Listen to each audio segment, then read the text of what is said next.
بسم اللہ الرحمن الرحیم۔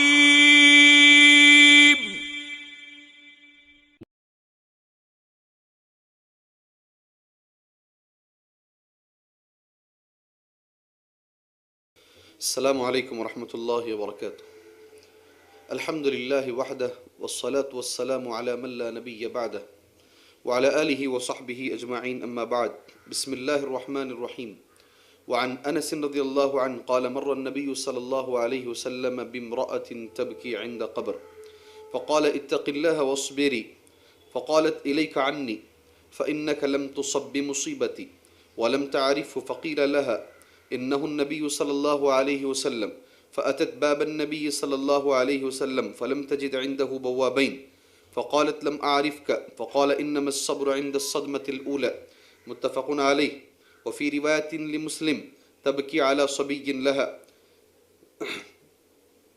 محترم دوستوں، بزرگوں، یہ ریاض الصالحین کی 6ٹھی حدیث ہے جس کو میں نے ابھی آپ کے سامنے پڑھا ہے۔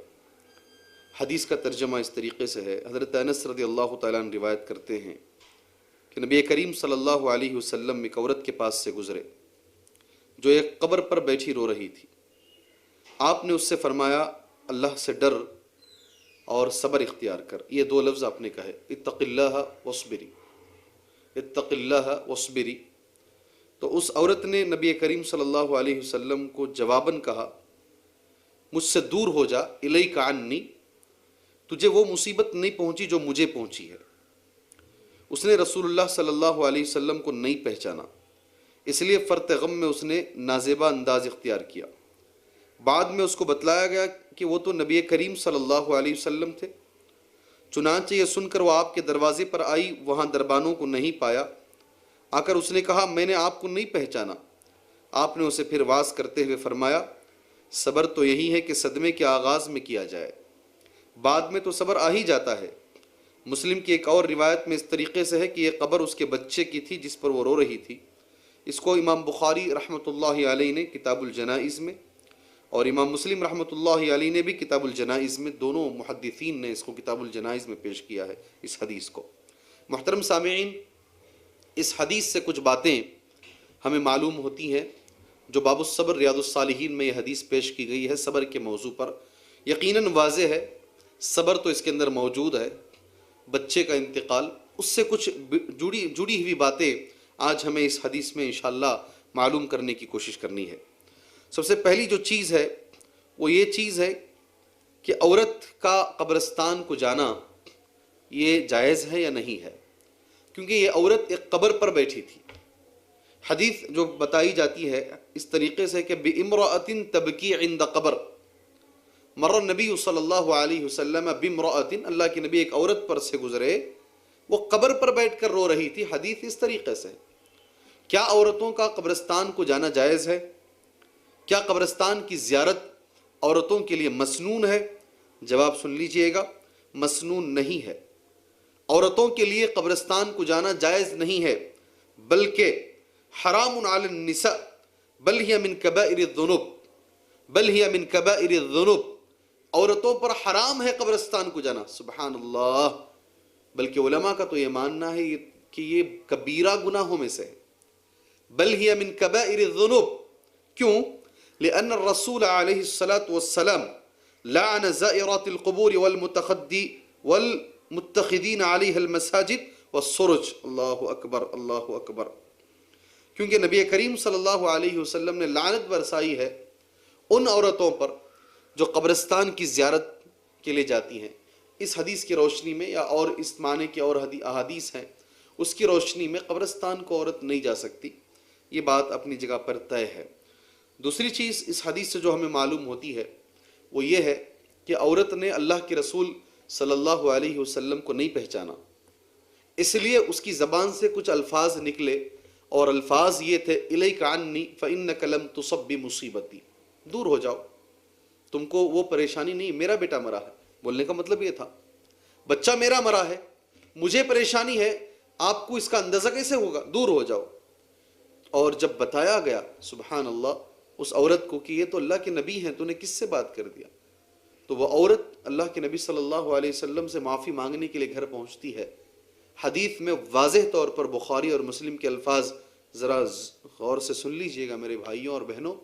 عورت کہتی ہے جب میں نبی کریم صلی اللہ علیہ وسلم کے گھر پر پہنچی معافی مانگنے کے لیے تو کہتی ہے کہ لم تجد عنده بوابین، میں نے آپ کے دروازے پر واچ مین کو نہیں دیکھا. سبحان اللہ، گیٹ کیپر نبی کے دروازے پر کبھی نہیں تھا، واچ مین نہیں تھا کہ کسی کو روک دے. ملاقات کرنے والے مجبور لوگ، سائلین، سوالات کرنے والے آ سکتے تھے، کبھی بھی آ سکتے تھے. آپ کے گھر کا دروازہ سب کے لیے کھلا ہوا تھا. یہ لفظ بہت بڑا لفظ ہے. جو رسولوں کے امام ہیں، سبحان اللہ، جنہوں نے معراج میں سارے انبیاء کی امامت کی، جو شافی محشر ہیں، جو صاحب وسیلہ ہیں، ان کے گھر کے دروازے پر کوئی گیٹ کیپر نہیں ہے، کوئی واچ مین نہیں ہے. یہ واضح طور پر کہا جاتا ہے. سوچ سکتے ہیں اللہ کے نبی نے زندگی کتنی سادی گزاری ہے. سبحان اللہ. اس حدیث سے ایک چیز اور معلوم ہوتی ہے، انجانے میں، بغیر جانے کے اگر ہم نے کچھ کہہ دیا، لفظ سن لیجئے گا، ان الانسان یعذر بالجہل، ان الانسان یعذر بالجہل. علماء نے یہ لفظ لکھا ہے. انجانے میں، علم نہیں ہے، لا علمی میں اگر کچھ ہو گیا تو اس کے لیے عذر ہے اسلام کے اندر، اس کے لیے معافی ہے اسلام کے اندر، اس کے لیے ایکسکیوز ہے اسلام کے اندر. سبحان اللہ. کتنی عورت کو نہیں معلوم تھا یہ کس سے بات کر رہی ہے. سبحان اللہ. اور ایک نبی کریم صلی اللہ علیہ وسلم نے جب عورت آئی اور آپ سے آ کر کے کہا کہ میں نے لم اعرف کا، میں نے نہیں پہچانا آپ کو اللہ کے نبی، میں نے نہیں پہچانا، تو نبی کریم صلی اللہ علیہ وسلم نے اس عورت کو جو نصیحت کی وہ یہ تھی کہ انما الصبر عند الصدمۃ الاولی. میری بہن، صبر جو ہے وہ پہلے جب دھکا لگتا ہے، جب مصیبت آتی ہے، اس وقت جو صبر کیا جاتا ہے، اصل صبر وہی ہے، اصل وہی ہے. جب پریشانی آئے خوب رو لیں، نوحہ کر لیں، جو کچھ کرنا ہے کر لیں، بعد میں پھر کہتے ہیں کہ نہیں اب میں صبر کرتا ہوں یا اب میں صبر کر لیتی ہوں، تو پھر یہ مطلوب نہیں ہے. اور علماء اکرام نے لکھا ہے، سبحان اللہ سبحان اللہ، یہ سب سے اہم چیز ہے اس درس کی.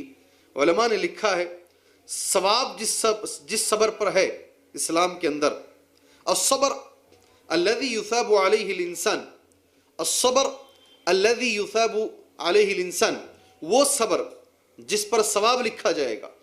اور بڑے بڑے ثواب ہیں صبر کے. سبحان اللہ. اجرہم بغیر حساب، قرآن کہتا ہے کہ بغیر لا حساب، بغیر حساب کے انگنت ثواب جو ہے وہ ان یصبر اول ما تصیبہ المصیبہ. مصیبت جب پہنچتی ہے پہلے مرحلے میں جو صبر کیا جاتا ہے اسی پر ثواب ہے. رو دھوئے کر ہونے کے بعد اب سست ہو گئے ہیں، اب صبر کر لیتے ہیں، یہ جائز نہیں ہے، اس پر جو ہے ثواب بھی نہیں ہے. آخری بات جو اس حدیث سے ہمیں معلوم ہوتی ہے وہ یہ ہے کہ قبر پر رو سکتے ہیں کیا؟ عورت کو چھوڑ دیجئے، مرد بھی، باپ مر گیا ہے، بیٹا مر گیا ہے اور قریبی رشتہ دار مر جاتے ہیں، تو کیا قبر پر کھڑے ہو کر رو سکتے ہیں کیا؟ نہیں رو سکتے. قبر پر کھڑے ہو کر دعا کیجئے. آپ نبی کریم صلی اللہ علیہ وسلم نے دعا کیا ہے، آپ دعا کر سکتے ہیں آپ. اور خاص کر عورتوں کے لیے اسلامی شریعت کا حکم یہ ہے کہ وہ گھر سے دعا کریں. اللہ اکبر. وہ گھر سے دعا کریں بیٹوں کے لیے، جن کے لیے بھی، شوہروں کے لیے، بچوں کے لیے، گھر سے دعا کریں. ان کی دعا ان کو فائدہ پہنچائے گی.